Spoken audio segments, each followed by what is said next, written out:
ಸೊಸೆ ಜಾಣೆ. ಎಲ್ಲವನ್ನು ಎಷ್ಟು ಒಪ್ಪುವಾಗಿ ಜೋಡಿಸಿದಾಳೆ. ಕಮಲ, ವೆಂಕಟಾಂಬ, ನಿನ್ನ ತಾಯಿ ಎಲ್ರಿಗೂ ಹೇಳಿ ಕಳ್ಸಿದ್ರೆ ತುಂಬ ಚೆನ್ನಾಗಿರ್ತಿತ್ತು. ಅಪ್ಪ, ಇದ್ರಲ್ಲಿ ನಿಂದೇನು ತಪ್ಪಿಲ್ಲ ಬಿಡು. ನನ್ನ ಒತ್ತಾಯಕ್ಕೆ ನೀವು ಅವಸರ ಮಾಡಿದ್ರಿ. ಹಾಂ, ಮುತ್ತೈದೆಯರಿಗೆ ಹೇಳಿ ಬಂದ್ಯಾ? ಅಮ್ಮ, ಪೂಜೆ ಪ್ರಾರಂಭ ಮಾಡ್ಲಾ?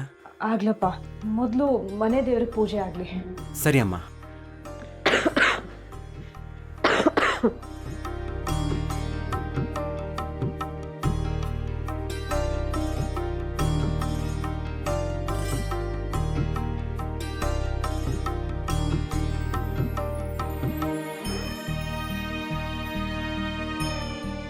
ಮುತ್ತೈದೆಯರು ಯಾರು ಬರಲೇ ಇಲ್ವಲ್ಲಮ್ಮ? ಅಮ್ಮ, ಅವ್ರು ಬರಲ್ಲ. ಯಾಕೆ? ನಾನು ಕರೆದಿಲ್ಲ. ಕರಿ ಅಂತ ಹೇಳದ್ನಲ್ಲಮ್ಮ.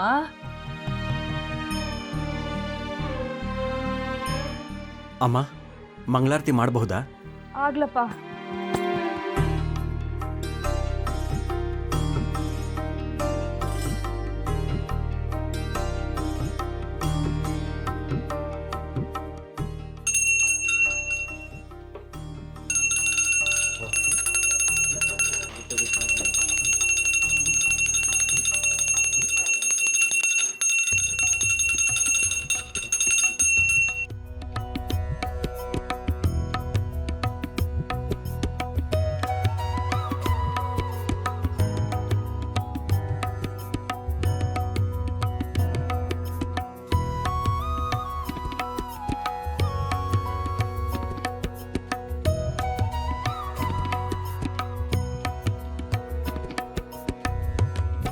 ಅಮ್ಮ, ನೀವು ಮುತ್ತೈದರನ್ನ ಕರಿಯಕ್ಕೆ ಹೇಳಿದ್ರಿ, ಆದರೆ ನಾನು ಕರೀಲಿಲ್ಲ. ನಿಮ್ಮ ಆರೋಗ್ಯ ಸರಿ ಹೋಗೋವರೆಗೂ ಮನೆಯಲ್ಲಿ ಯಾವುದೇ ಸಮಾರಂಭ ಮಾಡೋದಿಲ್ಲ. ಹಾಗಂತ ಮುತ್ತೈದೆಯರ ಆಶೀರ್ವಾದ ಇಲ್ಲದೆ ಸೀಮಂತ ಮಾಡ್ತಾರೇನಮ್ಮ? ಅಮ್ಮ, ನಮ್ಮ ಮನೆಯಲ್ಲಿ ಶಾರದೆ, ಲಕ್ಷ್ಮಿ, ಗೌರಿ 3 ಜನ ಮುತ್ತೈದರಿದ್ದಾರೆ. ನಾನು ಅವ್ರನ್ನ ಪ್ರತಿನಿತ್ಯ ಭಕ್ತಿಯಿಂದ ಪೂಜಿಸ್ತೀನಿ. ಅವರೇ ನನಗೆ ಸೀಮಂತ ಮಾಡ್ತಾರೆ. ದೇವ್ರ ಪೂಜೆ ಆದಮೇಲೆ ದೇವರೇ ನಮಗೆ ಕೊಟ್ಟಿದ್ದು ಅಂತ ಹೇಗೆ ನಾವು ಪ್ರಸಾದ ಸ್ವೀಕರಿಸ್ತೀವೋ ಅದೇ ರೀತಿ ದೇವರೇ ನನಗೆ ಸೀಮಂತ ಮಾಡ್ತಿದ್ದಾರೆ ಅಂತ ನಾನು ಭಾವಿಸ್ತೀನಿ. ಆ ದೇವತೆಗಳು ನಿಮ್ಮ ಆರೋಗ್ಯ ಸುಧಾರಿಸೋ ಹಾಗೆ ಮಾಡಿದ್ರೆ ಅದೇ ನನಗೆ ನಿಜವಾದ ಸೀಮಂತ.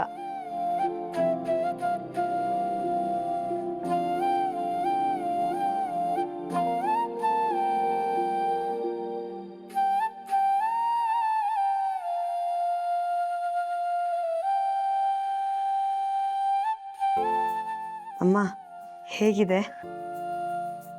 ಹಸಿರು ತುಂಬಿದ ಭೂದೇವಿಗೆ ಬಳೆ ತೊಡಸ್ದಾಗಿದೆ.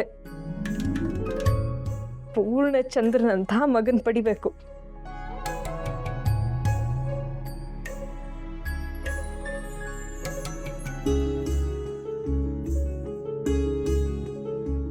ಸರಸ್ವತಿ, ನನ್ನ ಆಸೆ ಈಗ ಪೂರೈಸ್ತು ಮಗಳೇ.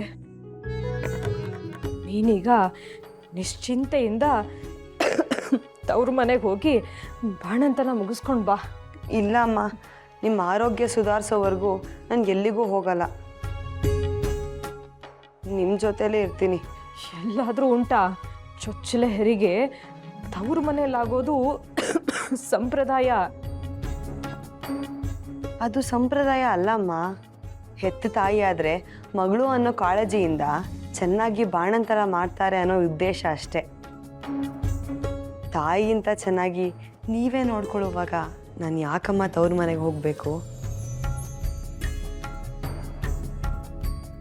ನಮ್ಮ ಸರಸ್ವತಿ, ಎಷ್ಟೇ ಪ್ರೀತಿ ತೋರಿಸಿದ್ರು ಅತ್ತೆನೇ, ತಾಯಿನೇ. ಅದು ಕರಳು ಬಳ್ಳಿ ಸಂಬಂಧ ಕಣಮ್ಮ. ಒಂದು ವೇಳೆ ನಾನು ಕಳಿಸ್ಲಿಲ್ಲ ಅಂದರೆ ನಿಮ್ಮಮ್ಮ ತಪ್ಪು ತಿಳ್ಕೊಳ್ಳೋದಿಲ್ವಾ? ಅಮ್ಮ, ನೀವು ಆರೋಗ್ಯವಾಗಿದ್ದಿದ್ರೆ ನಾನು ಖಂಡಿತ ಹೋಗ್ತಾ ಇದ್ದೆ. ಆದರೆ ನಿಮ್ಮನ್ನು ಈ ಸ್ಥಿತಿಲಿ ಬಿಟ್ಟು ಹೋಗೋಕ್ಕಂತೂ ನನಗೆ ಖಂಡಿತ ಇಷ್ಟ ಇಲ್ಲ. ಮೊದಲು ನೀವು ವಿಶ್ರಾಂತಿ ತಗೊಳ್ಳಿ. ಇನ್ನೂ ಸಮಯ ಇದೆಯಲ್ಲ, ಆಮೇಲೆ ಯೋಚನೆ ಮಾಡೋಣ. ಹೌದಮ್ಮ, ಸರಸ್ವತಿ ಹೇಳ್ತಿರೋದು ಸರಿ ಇದೆ. ನೀನು ಹೋಗಿ ವಿಶ್ರಾಂತಿ ತಗೋ.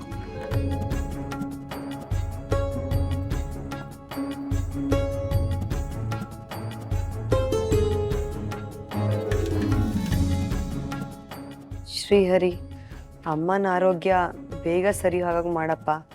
ನನಗೆ ಅವರನ್ನ ಈ ಪರಿಸ್ಥಿತಿ ನೋಡೋಕ್ಕಾಗ್ತಾ ಇಲ್ಲ. ತಂದೆ, ಅಮ್ಮನ ಆರೋಗ್ಯ ನಿನ್ನ ಜವಾಬ್ದಾರಿ.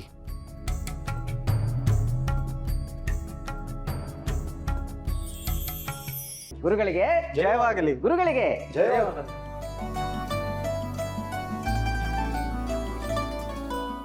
ಶ್ರೀಹರಿ, ನಾರಾಯಣಾಚಾರ್ಯರೇ, ನೀವು ಸನ್ಯಾಸ ಸ್ವೀಕಾರ ಮಾಡಬೇಕೆಂಬುದು ನಿಮ್ಮ ಬಹುದಿನಗಳ ಬಯಕೆಯಾಗಿತ್ತು ಅಲ್ಲವೇ? ಹೌದು ಗುರುಗಳೇ, ಅದೆಂದೋ ಬಾಲ್ಯದಲ್ಲಿ ನಿಮ್ಮ ಕೃಪಾಶೀರ್ವಾದದಿಂದ ನನ್ನ ಮನಸ್ಸು ಸನ್ಯಾಸದ ಕಡೆ ಒಲಿಯಿತು.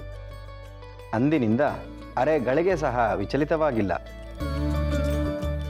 ನೀವು ಮಠದಲ್ಲಿ ಯಾವಾಗಲೂ ಹಠಯೋಗದಲ್ಲಿರ್ತಿದ್ರಿ. ಸನ್ಯಾಸಿಯಾಗಬೇಕೆಂಬ ಆಸೆಗೆ ದೇಹದಂಡನೆಯೇ? ಇಲ್ಲ ಗುರುಗಳೇ, ಗುರು ಕರುಣೆಗಾಗಿ ದೇಹ ಮನಸ್ಸು ಪರಿತಪಿಸ್ತಾ ಇತ್ತು. ಗುರು ಕರುಣೆಗಾಗಿ ಭಗವಂತನ ಮೊರೆ ಹೋಗುತ್ತಿದ್ದೆ. ಭಗವಂತ ಏನು ಹೇಳಿದ? ಗುರು ಕರುಣೆಯಿಂದ ವಂಚಿತರಾದವರನ್ನ ತ್ರಿಮೂರ್ತಿಗಳೂ ಸಹ ಕಾಯಲಾರರು. ಗುರು ಮನಸ್ಸು ಮಾಡಿದರೆ ತ್ರಿಮೂರ್ತಿಗಳನ್ನು ಸಾಕ್ಷಾತ್ಕಾರ ಮಾಡಿಕೊಳ್ಳಬಹುದು ಎಂದು ದೈವಾಣಿಯಾಯಿತು. ನಾವು ಕಂಡ ಹಾಗೆ ಬಾಲ್ಯದಿಂದಲೂ ತಮ್ಮ ಮನಸ್ಸು ಸನ್ಯಾಸದ ಕಡೆಗೇ ಇದೆ. ನಿಮ್ಮಲ್ಲಿ ಆ ಪಕ್ವತೆ ಬರಲೆಂದೇ ಹಿರಿಯ ಗುರುಗಳು ಮತ್ತು ನಾವು ನಿಮ್ಮನ್ನು ಕಾಯಿಸಿದ್ದು. ಹಿರಿಯ ಗುರುಗಳ ಆದೇಶವಾದ ಮೇಲೆಯೇ ನಾವು ಇದಕ್ಕೆ ಸಮ್ಮತಿಸಿದ್ದು. ಇಂದು ನೀವು ಸನ್ಯಾಸ ಸ್ವೀಕಾರ ಮಾಡುತ್ತಿದ್ದೀರಿ. ಸನ್ಯಾಸ ಒಮ್ಮೆ ಸ್ವೀಕಾರ ಮಾಡಿದ ಮೇಲೆ ಸಂಸಾರದ ಕಡೆ ತಿರುಗೂ ನೋಡುವಂತಿಲ್ಲ. ಕಾಯ, ವಾಚ, ಮನಸ ಪರಿಶುದ್ಧವಾಗಿರಬೇಕು. ಮತ್ತೊಮ್ಮೆ ಯೋಚನೆ ಮಾಡಿ. ಸಂಸಾರಿಯಾಗಿದ್ದುಕೊಂಡೇ ಅದೆಷ್ಟೋ ಮಹನೀಯರು ಬಹಳಷ್ಟು ಸಾಧನೆಗಳನ್ನು ಮಾಡಿ ತೋರಿಸಿದ್ದಾರೆ. ಅವರ ಮಾರ್ಗದಲ್ಲೇ ನೀವು ಸಾಧನೆ ಮಾಡಬಹುದು. ನಾನು ಇಲ್ಲ ಎನ್ನುತ್ತಿಲ್ಲ ಗುರುಗಳೇ. ನನ್ನ ಮನಸ್ಸು ಸನ್ಯಾಸದತ್ತಲೇ ಒಲಿದಿದೆ, ಸನ್ಯಾಸವನ್ನೇ ಬೇಡುತ್ತಿದೆ. ನನ್ನ ನಿರ್ಧಾರ ಅಚಲವಾಗಿದೆ. ಒಳ್ಳೆಯದು. ಆ ಪಕ್ವತೆ ನಿಮ್ಮಲ್ಲಿ ಎದ್ದು ಕಾಣುತ್ತಿದೆ. ಬಾಲ್ಯದಿಂದಲೂ ನಿಮ್ಮ ಮನಸ್ಸು ಸನ್ಯಾಸದ ಕಡೆಗೇ ಇದೆ. ಯಾವುದೇ ಫಲಾಪೇಕ್ಷೆ ಇಲ್ಲದೆ ಧರ್ಮ ಮಾರ್ಗದಲ್ಲೇ ನಡೆಯಿರಿ. ವಿಶ್ವನಾಥ, ನಾರಾಯಣಾಚಾರ್ಯನನ್ನು ಹೊಳೆಯ ಬಳಿ ಕರ್ಕೊಂಡು ಹೋಗು. ನಾವು ಅಲ್ಲಿಗೆ ಬರ್ತೀವಿ. ಉಳಿದವರು ಇಲ್ಲೇ ಇರಿ, ಅಲ್ಲಿಗೆ ಬರುವ ಹಾಗಿಲ್ಲ. ಶ್ರೀ